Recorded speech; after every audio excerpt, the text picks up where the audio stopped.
Olá, seja bem-vindo, seja bem-vinda para a nossa Escola Bíblica da Igreja Evangélica Congregacional de Higienópolis. Aqui é o pastor Rogério falando com você, eu sou o seu professor, nesse módulo do Crescendo na Vida Simples. Nós já tivemos 2 aulas sobre esse tema. Na primeira demos uma definição aí sobre a vida simples, as suas implicações, desenvolvemos um pouco mais esse assunto na segunda aula, falando um pouco que a disciplina da vida simples é, em primeiro lugar, uma realidade interior, que então tem as suas manifestações exteriores. E agora a gente vai falar um pouquinho nessa terceira aula sobre as disciplinas espirituais como porta desse livramento. E olha aí o slide da nossa aula de hoje, e nós vamos aí dar uma lida rapidinho nesse texto de Hebreus, no capítulo 12, apenas os versos 1 e 2, que diz assim, me acompanha aí: portanto também nós, visto que temos a rodear-nos tão grande nuvem de testemunhas, desembaraçando-nos de todo o peso e do pecado que tenazmente nos assedia, corramos com perseverança a carreira que nos está proposta, olhando firmemente para o autor e consumador da fé, Jesus, o qual, em troca da alegria que lhe estava proposta, suportou a cruz, não fazendo caso da ignomínia, e está assentado à destra do trono de Deus. Não é? Então, as disciplinas espirituais, elas são a porta para esse livramento. E esse texto ele fala que para que nós possamos correr com perseverança a carreira que nos está proposta, nós precisamos nos desembaraçar de todo o peso, deixar todo o peso, e para isso é preciso muita disciplina. Vamos dar aqui uma olhada, vamos voltar lá para o PowerPoint. Eu queria que você desse uma olhada nisso aqui, olha. Vamos lá. Aí, ó. Como é que a gente simplifica a vida através da disciplina, não é? Em primeiro lugar, você faz isso livrando daquilo que te atrapalha e do pecado, não é? A disciplina, ela nos ajuda a simplificar a vida quando a gente deixa de lado o peso, deixa de lado o pecado que nos complica demais, não é? E esse é o primeiro passo, mas depois de deixar todo o peso, você precisa correr com perseverança. Não é? O que significa que, à medida que você vai se desenvolvendo, isso também traz aí consigo o seu preço. Não é? Eu tenho corrido nesses tempos de pandemia, e é engraçado que eu estava correndo na esteira na academia. E quando eu fui correr na pista de atletismo, eu achei que eu não sabia correr, porque eu já percorri a distância dentro do tempo que eu precisava na esteira, mas correr na pista é outra coisa completamente diferente. Eu sentia muitas dores na canela e tal, mesmo estando condicionado fisicamente, mas eu sentia muitas dores porque o ambiente é outro e tal. E quantas vezes eu não tive vontade de desistir. Terminava o treino, eu estava pedindo uma cadeira de rodas, uma maca para me levar para casa, de tanta dor, e foi preciso muita perseverança, não é? Para vencer todos aqueles obstáculos, todas aquelas dificuldades, e conseguir atingir aí o objetivo que eu tanto desejava, não é? Então, voltando aqui, por isso que você precisa correr com perseverança. E isso é uma coisa que a disciplina nos dá, não é? Interessante você notar aqui perseverança, porque vai ter muitas dificuldades, vai ter momentos que você vai pensar em desistir e tal, mas aí você tem que continuar perseverando, né? E depois o outro passo é esse, não é? Que você busca o alvo, você olha firmemente, como nos diz o texto aqui de Hebreus, não é? O verso 2, olhando firmemente para o autor e consumador da fé. É como se você fosse correr olhando para o prêmio, para a linha de chegada, olhando para aquilo que você almeja alcançar. Agora, para que isso tudo aconteça, é preciso de disciplina, não é? E eu acho interessante essa questão aqui que o texto usa, que a gente correr com perseverança a carreira que nos está proposta e nos livrando de todo peso. Ele está fazendo uma aplicação espiritual, né, mas de uma realidade, como eu estava falando, da própria corrida. Não é? Quanto mais leve você for, melhor é para correr. Então, até para correr tem que perder peso. Não é? E para perder peso você tem que fechar a boca, tem que aprender a comer direito, tem que ter disciplina, tem que evitar as tentações. E aí depois você começa o treinamento, você vai correr e aí tem aquele dia que te dá aquela preguiça, tem aquele dia que o sol está muito quente, tem aquele dia que está chovendo, tem aquele dia que, enfim, você arruma uma desculpa de um jeito ou de outro para se auto-sabotar e não ir, mas é por isso que você tem que correr com perseverança. E tem que ter os olhos firmes aí no objetivo que você tanto almeja, que você tanto alcança.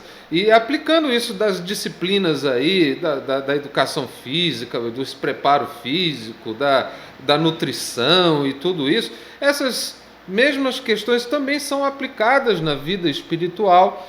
E por isso que está dizendo que a disciplina ela é a porta do livramento. Porque se você não tiver disciplina, você vai continuar escravizado dos teus maus hábitos, a tua vida vai continuar complicada, vai continuar difícil, você vai continuar reclamando, porque você precisa de disciplina, ok? Vamos voltar aqui para o nosso PowerPoint.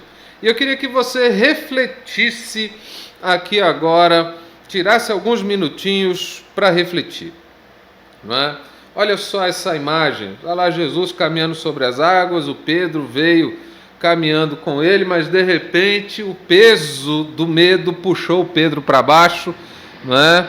E ele soltou ali o balão da fé, né, que o mantinha caminhando sobre as águas e acabou afundando no medo, não é? Então, para você refletir, qual dessas atitudes que nós estamos falando aqui que você precisa para simplificar a sua vida? E eu queria que você notasse comigo aí quais são elas. Olha só, você se livrar do pecado, daquilo que te atrapalha, a perseverança é uma outra coisa, e você ter o olhar firme naquilo que você tanto precisa, né? Veja aí quais são dessas três atitudes que você mais precisa aí na sua vida para torná-la mais simples. Eu vou te dar 3 minutos aí para você pensar e de repente conversar com o teu colega de classe aí, e daqui um pouquinho a gente volta. 3 minutinhos, hein?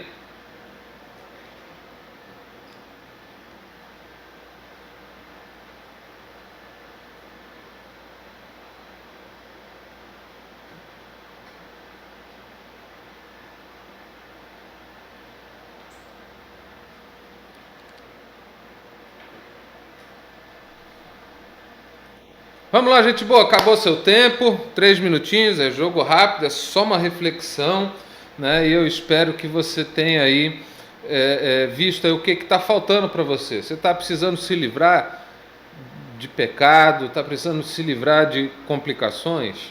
Está faltando para você perseverança? Ou está faltando para você ter os teus olhos firmes naquele objetivo que é ter uma vida simples, cheia de propósito, que agrada e louva a Deus? está faltando uma dessas três coisas, ou as três estão faltando? Reflita aí, porque isso vai ser importante aí para nossa aula, né? Vamos lá, gente. Voltando aqui um pouquinho, tem um pensamento que eu quero compartilhar com você, não é? Esse Donald Cogan, arcebispo de Cantuária, ele disse o seguinte: passo pela vida como um transeunte a caminho da eternidade, feito à imagem de Deus, mas com essa imagem aviltada, necessitando de que se lhe ensine a meditar, adorar e pensar, não é? De fato, essa é uma realidade, não é? Nós estamos a caminho da eternidade, fomos criados à imagem de Deus, mas essa imagem foi aí afetada, foi distorcida pelo pecado, e ela precisa ser, né, reensinada a meditar, a adorar, a pensar, enfim, não é? A ter todas essas questões que nos permitem, que nos proporcionam uma vida simples, uma vida que agrada a Deus. Ok? Só um pensamento. E qual é o desafio do nosso tempo? Não é? O desafio dos dias que vivemos. O primeiro deles, para que a gente possa atingir a nossa meta, é a gente entender que o nosso desafio é essa superficialidade, que é a maldição do nosso tempo. Não é? As pessoas são extremamente superficiais em tudo o que fazem, nos seus relacionamentos, no seu trabalho, e a superficialidade tem se tornado aí um mal do nosso tempo, que é algo terrível, né? E ela é seguida por essa doutrina da satisfação instantânea, e nós precisamos entender que isso é um problema de ordem espiritual. A pessoa quer a coisa para agora, né? Ela quer correr uma maratona, quer ganhar ali a medalha de ouro, quer ganhar o prêmio lá em dólares, em euros da maratona, mas ela não quer treinar, ela não quer sentir dor, ela não quer suar a camisa, ela não quer correr até se sentir extremamente cansada, ela não quer passar por lesões, ela não quer investir na compra de um equipamento, de um tênis, ela não quer, só quer o preço, só quer ganhar o prêmio, mas não quer pagar o preço, né? Infelizmente. E isso é uma realidade terrível, não é? Nós também precisamos entender que é um desafio do nosso tempo que é dominado pela tirania do urgente, né? A urgência hoje não a urgência hoje não é de maior número de pessoas inteligentes, mas de pessoas profundas, não é? A gente estava falando de superficialidade, de satisfação instantânea, não é? O que leva as pessoas a serem escravizadas pela questão do urgente.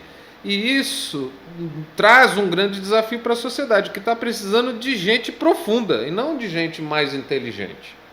Tem muita gente inteligente aí que é superficial, que a gente precisa de gente profunda, não é? A sociedade precisa disso, dada a infecção pela superficialidade nos nossos dias, né? Vamos voltar lá para o PowerPoint.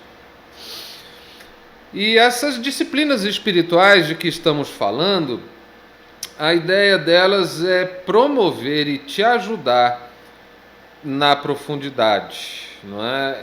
As disciplinas dessa vida espiritual nos convidam a passar, ou seja, a fazer uma transição desse viver na superfície para o viver nas profundezas, não é?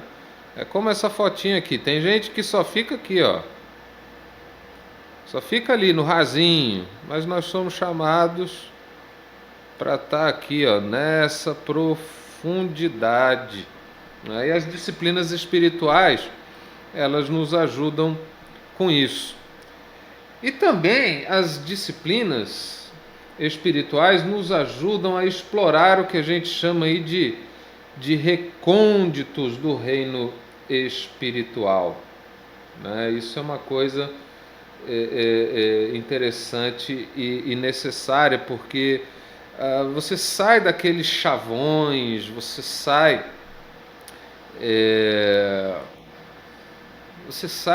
daquelas palavras de efeito, daquelas coisas assim pré-fabricadas e pré-estabelecidas, e você começa a penetrar nas profundezas e perceber uma riqueza que outrora estava oculta aos seus olhos, do seu conhecimento, né? Então, as disciplinas nos ajudam a explorar aí, né, uma riqueza nesses recônditos espirituais que são extremamente importantes, não é? E também as disciplinas, elas nos instam, não é? Nos desafiam a ser uma resposta para esse mundo vazio, não é? Quando você tem profundidade, tem conteúdo, tem experiência espiritual, você acaba se tornando a resposta para um mundo vazio, para um mundo que está carente de pessoas profundas, não é? Agora, gente, quando a gente fala disso aqui, né, você está vendo aí que as disciplinas são para gente simples, porque nós estamos tão viciados, tão acostumados a viver de maneira complicada, de maneira improdutiva, de maneira superficial, e estamos acostumados com isso há tanto tempo, que parece que esse é o normal, que essa é a realidade de todo mundo. Logo, é o que tem para hoje, parece que é isso. E quando está todo mundo vivendo nesse mesmo bolo, aqueles que se destacam para uma vida de simplicidade são vistos como pessoas anormais, né? São vistos como gigantes espirituais, são vistos como heróis da fé, são vistos assim como gente com um padrão inalcançável. Mas, gente, a verdade é que as disciplinas espirituais, elas são para gente simples, não é? Vamos lá para o PowerPoint de novo, não é? Olha lá, pessoas que têm emprego, que cuidam de filhos, gente que lava prato, gente que limpa a casa, gente como eu e você, pessoas comuns como nós, não é? Essas disciplinas são para essa gente. Para essa gente como eu e você, não tem nada de mais aqui não, não é? Essas disciplinas são mais exercidas em meio, olha só, às atividades normais diárias. As disciplinas são mais exercidas durante as atividades normais do dia a dia, não é? E também os efeitos transformadores, onde é que eles são vistos? Nas conjunturas comuns da vida, ali no dia a dia, ali no, sabe? É ali na lida de casa, no trato do marido com a esposa, com os filhos, com os vizinhos, é que essas expressões da transformação que ocorre dentro de nós, ela é vista nas atitudes. É ali, é no dia a dia. Então as disciplinas espirituais, gente, é para gente simples, é para gente como eu e você, não é? Que temos todos os nossos afazeres e nem por isso deixamos de ser pessoas disciplinadas, nem por isso deixamos de ser pessoas profundas, não é? Apenas basta se organizar, ok? Vamos voltar aqui para o nosso PowerPoint. Vamos ver então o objetivo das disciplinas na vida. Olha só isso, que coisa legal. Primeiro objetivo é proporcionar alegria. A disciplina, ela proporciona alegria. Proporciona alegria. Deixa eu testemunhar para você aqui, né? Toda vez que a gente escuta a palavra disciplina e alegria, parece que as duas palavras não cabem na mesma sentença, não é? Mas deixa eu dizer uma coisa para vocês.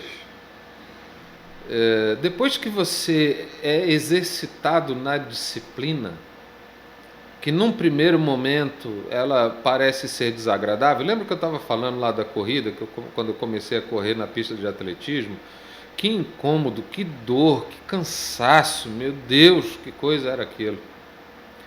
Mas eu continuei exercendo aquela disciplina 3 vezes por semana, e depois toda aquela dor, aquele desconforto, aquilo foi substituído por alegria. Por alegria de eu poder terminar um treino e estar me sentindo melhor do que quando eu comecei. A alegria de ter atingido o objetivo, a alegria de estar mais bem condicionado fisicamente, sem contar que todo exercício físico promove toda uma reação, não é hormonal, e aí você produz endorfina, serotonina e há outros lá que estão relacionados com o bom humor, com o bem-estar, não é? E por conta disso tudo é que eu tive condições de não enlouquecer durante a pandemia, não é? De manter a sanidade diante de tanta pressão, de tanta reclusão, de tanta dor que nos cerca a todos. Então é interessante, por isso que eu estou dizendo aqui que é algo que proporciona alegria. Mas também essas disciplinas elas nos dão aí, elas têm o objetivo de nos livrar da escravidão, não é? Sabe aquela coisa de você estar escravo dos teus hábitos, escravo, enfim, a disciplina, o objetivo dela é te promover o livramento. Livramento aqui é a palavra, a disciplina te produz livramento. E por último, a disciplina ela tem o objetivo de facilitar a prática, não é? A disciplina não é para complicar você, a disciplina não é para te engessar, a disciplina não é, entendeu, para te limitar, muito pelo contrário, a disciplina ela existe aí para te facilitar, só isso, ela só serve para isso.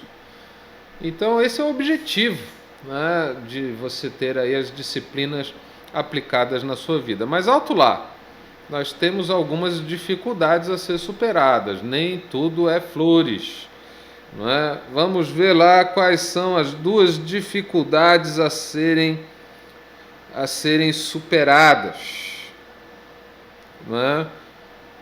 No nosso estudo falava de duas, mas eu acabei acrescentando uma terceira, e por isso que eu deixei ali duas para chamar a tua atenção, não é? Nós temos aí uma dificuldade de ordem filosófica, não é? Por quê? A base materialista, não é, com a qual nós convivemos, ela lança dúvidas sobre a capacidade de ir além desse mundo físico, além dessa realidade, entendeu? Então isso é um problema de ordem filosófica.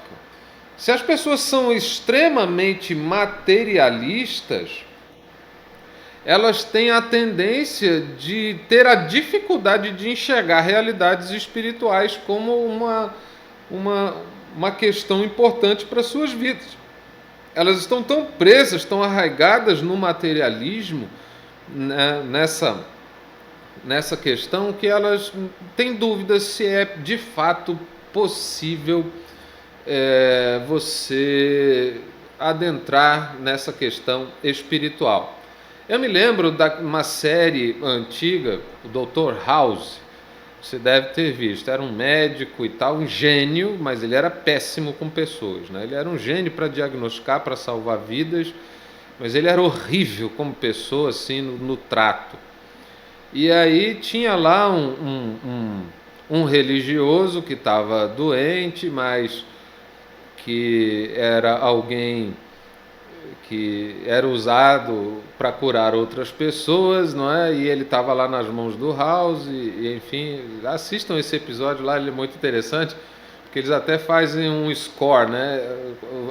House e Deus, quantas vezes que o House ganha e que Deus ganha, é um episódio interessante, mas aí o House definiu a vida daquele religioso da seguinte forma: se você fala com Deus, você é religioso. Se Deus fala com você, você é psicótico. E essa frase revela bem isso que a gente está falando aqui agora, né? Essa dificuldade de ordem filosófica é uma coisa tão materialista que ela duvida por completo da capacidade da pessoa de ir além do mundo físico, né? Mas também tem uma dificuldade de ordem prática. Qual que é essa dificuldade de ordem prática? Às vezes a pessoa simplesmente não sabe como explorar essa vida interior, como explorar esta questão espiritual na sua vida. Ela simplesmente não sabe. A vida dela é toda guiada no 2 mais 2 é 4, aquela coisa toda ali, humanista, materialista, que ela não consegue de maneira alguma experimentar aí algo diferente na sua vida, não é? Então também tem essa questão. Eu acrescentei aqui essa dificuldade de ordem espiritual, não é? E eu estou fazendo isso agora não num contexto mais genérico, mas num contexto mais específico aqui relativo à fé, porque o texto nos diz, toda essa lição está dizendo que essas disciplinas, elas primeiro precisam ser uma realidade interior e espiritual, não é? Sem as quais você não consegue de fato superar tanto a questão filosófica quanto a questão prática. Você vai encontrar uma barreira de ordem espiritual se você não entender que não é apenas, não é você separar um horário para ler e orar, não é? Isso é só o aspecto exterior. Mas durante esse tempo, você precisa de fato entrar em comunhão com Deus. Isso é uma questão interior e espiritual. Entendeu? A disciplina, ela vai só criar a oportunidade. Ela só mostra o caminho, mas andar pelo caminho é outra coisa. Você criar uma oportunidade para ter comunhão e ter comunhão com Deus são duas coisas, não é, distintas. Às vezes você cria a oportunidade, mas não desenvolve a comunhão. Às vezes você separou o horário, mas você não desceu nas profundezas do relacionamento com Deus. Entenderam isso? Por isso que eu acrescentei aí mais uma dificuldade das duas que a nossa lição tinha. E agora nós vamos aí, queridos, para um texto que é complicado. Vai mexer com a gente. A escravidão de hábitos arraigados. Nosso método comum de lidar com o pecado arraigado é lançar um ataque frontal.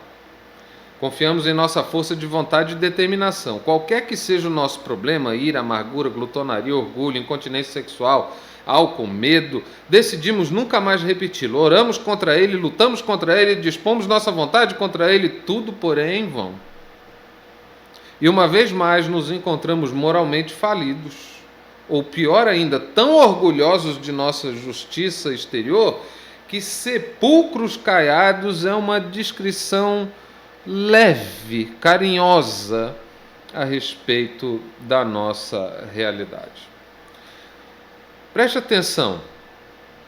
Por isso que eu acrescentei no slide anterior aquele problema de ordem espiritual. Porque quantos de nós não encaramos a realidade do pecado dessa forma como esse pequeno texto descreve? A gente lança um ataque frontal totalmente fundamentado nas nossas forças, nas nossas decisões, na nossa capacidade. Fazemos isso em oração, obviamente, mas por que fracassamos na maioria das vezes? Exatamente porque quem nos liberta disso é o próprio Deus. Não tem nada de errado em você buscar a solução, desde que você não esteja fundamentado nas suas próprias forças, na sua própria disciplina. Lembra que eu falei que a disciplina ela só cria uma oportunidade, mas não necessariamente é a causa daquela transformação? Porque Deus é Ele quem nos liberta do pecado. Ele é quem nos torna nova criatura. Nós buscamos, mas quem faz é Ele. Então precisamos buscar e exercer o nosso esforço nessa direção, crendo que Ele é quem vai fazer. E que entendendo que nós de nós mesmos não podemos transformar essa questão se Ele não fizer. Porque se estivermos fundamentados apenas no nosso esforço, das duas uma, ou vamos ficar frustrados, ou por um tempo nos sentiremos orgulhosos da nossa própria justiça, não é? Afinal de contas eu larguei esse problema, e aí vai sentir-se no direito de julgar o outro que não consegue fazer nada nesse sentido. Então isso é uma questão aí complicada. De um jeito ou de outro, se você confiar apenas nas tuas próprias forças, ou você vai estar moralmente falido, ou então você vai se tornar um orgulhoso, e de qualquer forma isso é muito complicado. Então, cuidado com o culto de si mesmo, né?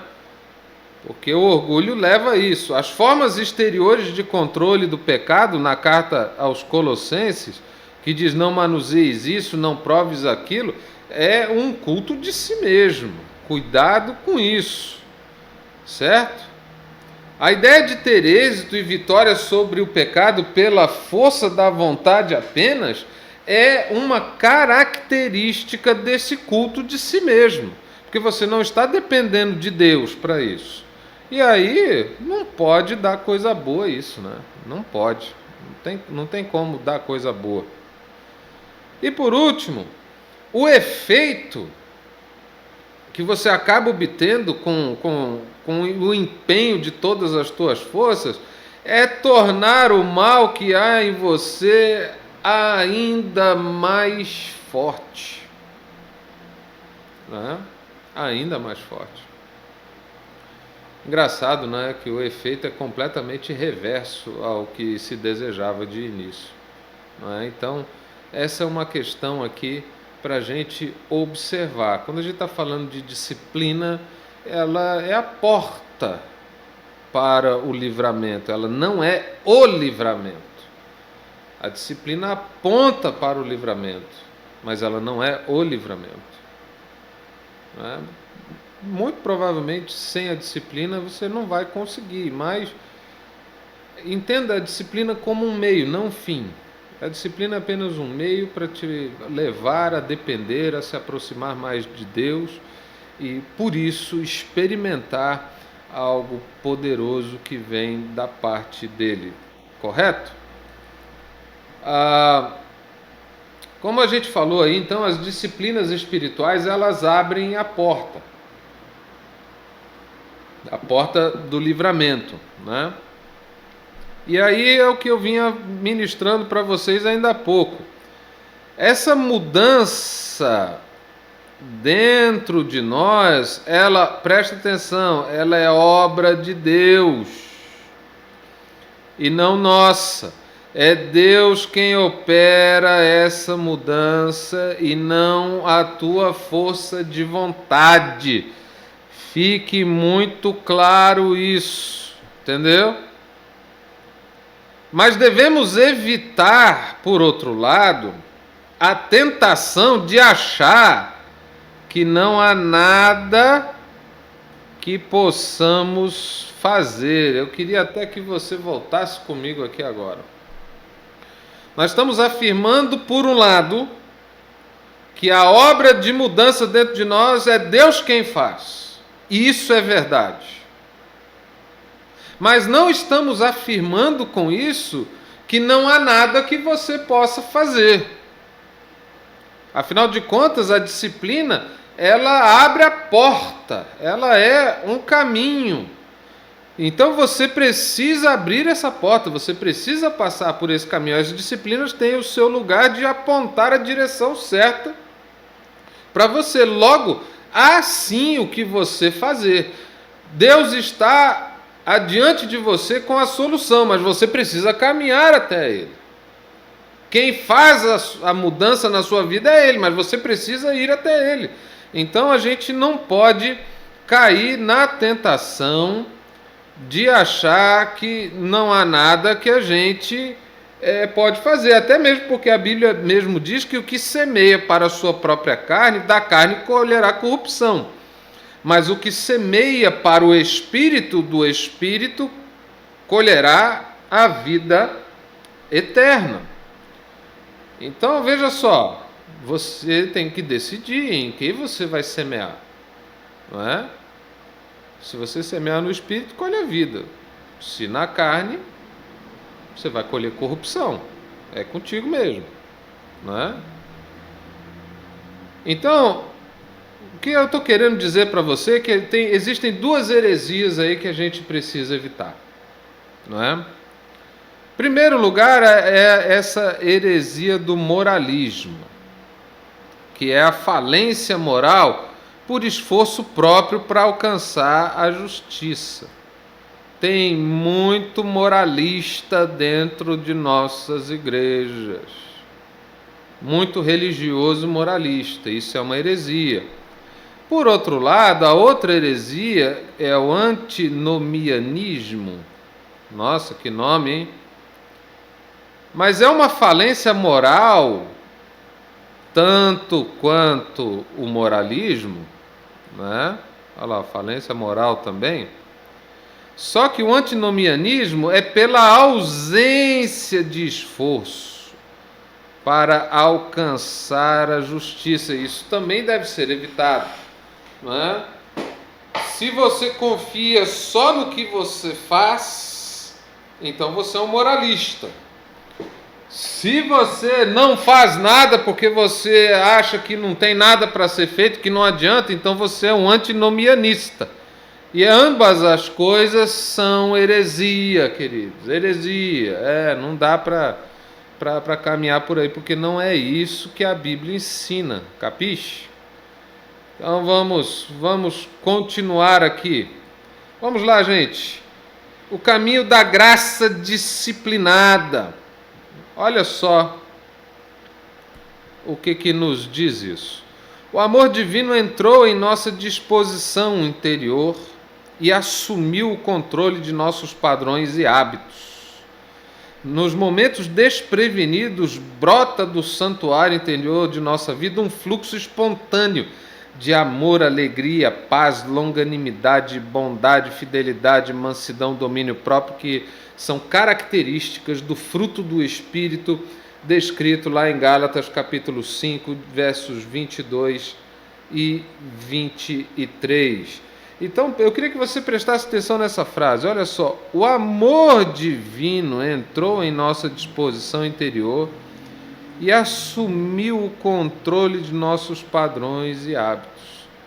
E aí o que acontece com isso? Nos momentos desprevenidos, de naturalidade, o fruto disso é demonstrado, o fruto disto é visto pelas pessoas com quem você convive, daqueles que cercam você, não é? Então isso é uma bênção que a gente precisa olhar aqui. E aqui no nosso PowerPoint tem uma lembrança forte aqui para nós. E o caminho da morte é transformar as disciplinas em leis. Quando a gente faz isso, aí já era, não é? Quando as disciplinas dominadas pela lei, quando elas são dominadas pela lei, elas respiram morte. Sabe aquela coisa, se você não fizer isso, você não é crente? Uma vez eu escutei o seguinte comentário a respeito do culto da virada do ano, não é? Alguém disse assim: porque para mim, crente de verdade, ele vira o ano de joelhos orando. Não é? O que a pessoa está dizendo? Que quem não faz isso não é crente de verdade. Já pensou? Não é? Complicado. Então, quando você transforma uma disciplina em lei, isso respira a morte. E aí o que acontece? Quando a disciplina é transformada em lei, ela é usada para manipular e para controlar pessoas. E aí ela se torna uma ordem que acaba, ao invés de libertar, acaba aprisionando e gera, né, orgulho, porque eu sou o cara, eu faço, eu aconteço, eu sou isso e aquilo, e só resultam em orgulho e medo. Medo porque se você não consegue fazer jus às expectativas lançadas por aquela disciplina transformada em lei, então você tem medo de ser julgado, de não ser aceito, você tem medo e pronto. Então um bando é orgulhoso, outro bando é medroso porque entraram no caminho da morte, de transformar disciplinas em lei. Tá certo? Gente, essa é a nossa aula. Né? Na aula seguinte nós vamos falar um pouquinho sobre o coração da vida simples, como é essa vida simples de fato. Né? E eu espero que você tenha gostado, espero que isso tenha abençoado a sua vida e que você reflita sobre o que falamos aqui e não seja aí alguém que transforme disciplinas em leis, porque isso só vai gerar morte na sua vida e na vida daqueles que estão ao seu lado. Então a gente se vê logo mais, até semana que vem, que Deus te abençoe, um abraço, tchau!